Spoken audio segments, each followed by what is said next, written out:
పెద్ద నెత్తి నొప్పి వచ్చిందోళ్ళ.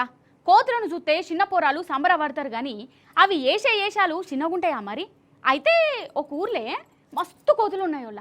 వాటిని పట్టుకుందామంటే దొరుకుతలేవు, మంది మీదకే మరల పడుతున్నాయి. అందుకే ఒక అన్న ఏం ఉపాయం చేసిండో ఎరికేనా?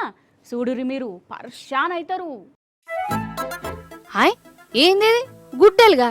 ఏ గుడ్డలు కాదు, ఇది జర దగ్గర చూయించు. చింపాంజీ, అగో చింపాంజీ లెక్కనే ఉన్నది కదా.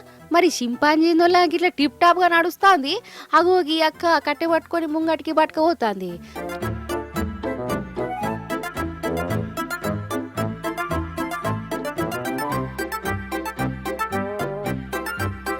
అగరు గ్రామ పంచాయతీ ఆఫీస్ ముంగట అందరితోని సెల్ఫీ ఫోటోలు కూడా దిగుతాంది కదా. అవు గాని కోతులు అన్నారు, ఈ చింపాజీ ఏందంటారా? ఆడికే అత్తన్న. అయితే యాదాద్రి భువనగిరి జిల్లా మల్లెగూడెంలా కోతులు బగ్గ తిరుగుతున్నాయట. జలాలను అరిగోస ఉచ్చుకుంటున్నాయట. ఇక బడికి కూడా పోయి క్లాసు రూముల పోరలు ఉయ్యలు పట్టుకొని చదివినట్టు నములుతున్నాయట. వాళ్ళు తినే తిండి కోతులు తింటున్నాయి. వాటిని ఎంత గెదివినా జనాలకు సుక్కలు చూయిస్తున్నాయట. ఇక ఊళ్ళోళ్ళందరూ పోయి గ్రామ పంచాయతీ ఆఫీస్ ముంగట గుండెలు వాదుకుంటా బాధలు చెప్పిరట. ఇక గ్రామ కార్యదర్శి గ్రామ పంచాయతీ ఆఫీసులా పనిచేసేటోళ్లకు చింపాంజీ వేషం వేయించి ఇక రోడ్ల మీద తిప్పిండోళ్ళ. ఇది శిక్ష కాదు, కోతులను బెదరగొట్టే ఉపాయం అన్నట్టు. ఈ ఏషం చూసి కోతులు దడుచుకునుడు.